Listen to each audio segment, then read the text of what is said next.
আসসালামু আলাইকুম সবাইকে। আশা করছি সবাই খুব ভালো আছেন। আল্লাহর রহমতে আমিও খুব ভালো আছি। সেদিন দুজনে মিলে সকাল সকাল বের হলাম, অনেকগুলা কাজ একসাথে নিয়ে অনেকগুলা কাজ করতে হবে। আর এই যে দেখেন বাইরে কি পরিমাণ রোদ সেদিন ছিল। এটা ছিল 10টার দিকে আমরা বের হয়েছিলাম সকাল। তো আর আমার চেহারা দেখে বুঝতে পারতেছেন যে মানে কি অবস্থা, রোদে আমি বাইরের দিকে তাকাইতে পারতেছিলাম না। প্রথমেই পপুলারে চলে গেছি, কারণ আমার কিছু টেস্ট ছিল সকাল সকাল। ওই টেস্টগুলো করার জন্য পপুলারে গেলাম। দেন টেস্টের জন্য সব কিছু কমপ্লিট করে অনেকক্ষণ অপেক্ষা করতে হয়েছে সেখানে। তখন প্রায় 12টার মতো বাজতেছিল। আর আমি তখন পর্যন্ত মানে সকালে নাস্তাও করি নাই।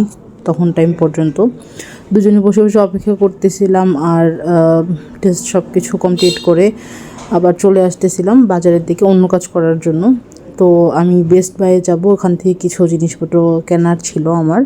জিনিসগুলো অনেকটা ইম্পর্টেন্টই ছিল, আর না হয় বাসায় চলে আসতাম। আর যেই রোদ বাহিরে ছিল, তো ওখানে যাওয়ার পরে আমার যা যা প্রয়োজন সব কিছু আমি ঘুরে ঘুরে খুঁজতেছিলাম এবং পিক করতেছিলাম।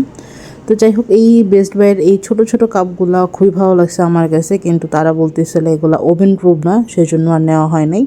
তারপরে আমার কিছু ফ্রাই প্যান দরকার ছিল, আমি 2টা সাইজের ফ্রাই প্যান নিলাম। অ্যান্ড আমার আগের ফ্রাই প্যানগুলোও ওনার দোকান থেকেই নেওয়া হয়েছে, ভালো।